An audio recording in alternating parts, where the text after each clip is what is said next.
On a quiet stretch of James Island, history doesn't begin in a museum. It begins in a song.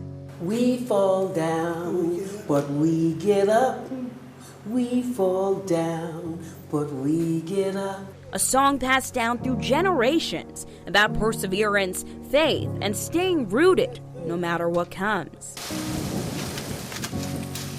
Tucked away in a marsh-filled corner lives the heart of Sol Legare, a close-knit, vibrant community created by freed slaves who built a life on the island by farming, fishing, and depending on one another. Across 860 acres, the past isn't gone. It's layered into the land. It's just a beautiful island on an island.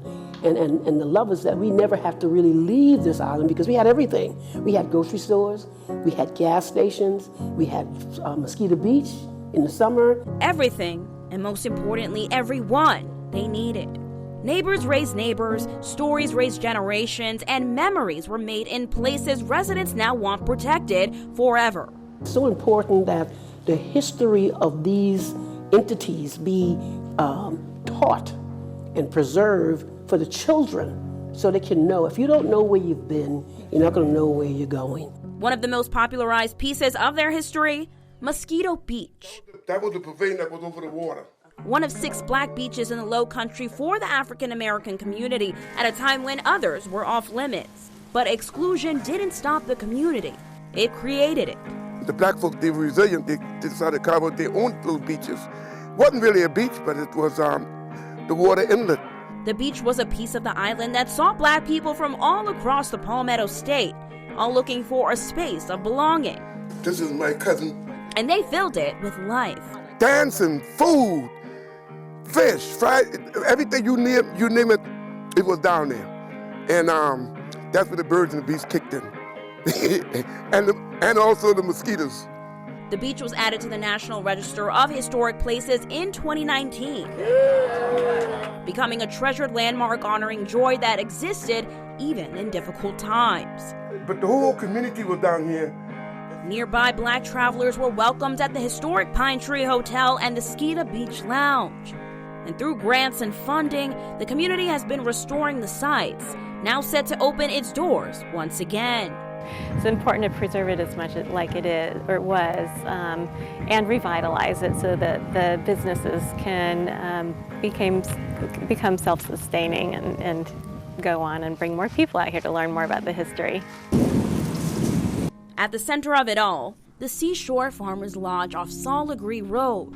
More than a building, a lifeline restored to educate the future. The lodge in this community was everything to this community.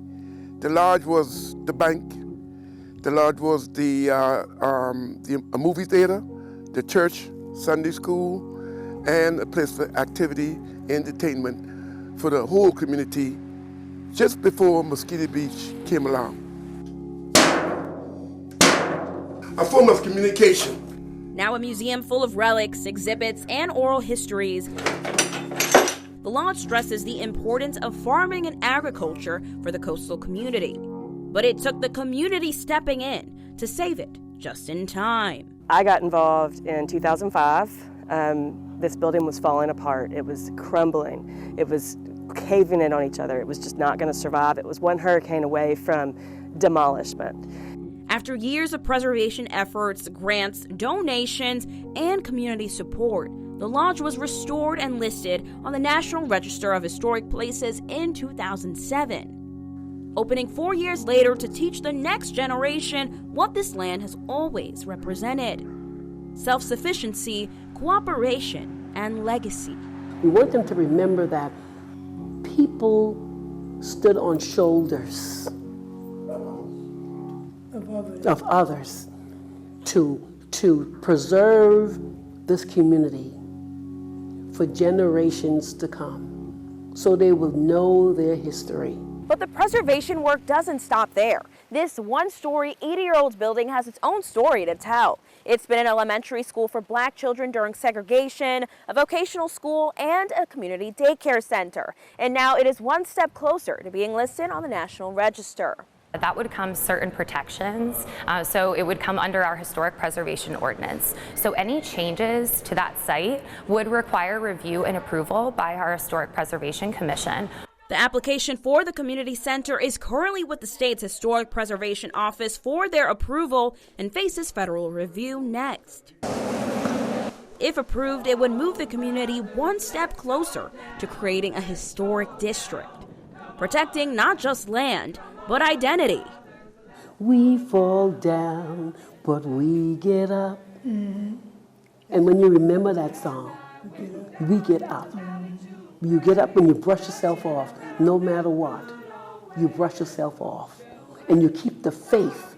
We're like a tree standing by the river. We shall not be removed. We've been bend, lean, but we're not going to be moved because we're here to stay. What started as a home for freed enslaved Americans is now home to longtime families, hoping national recognition can not only protect their buildings and their history, but an entire heritage. Reporting on James Island, I'm Maya Brown, Live 5 News.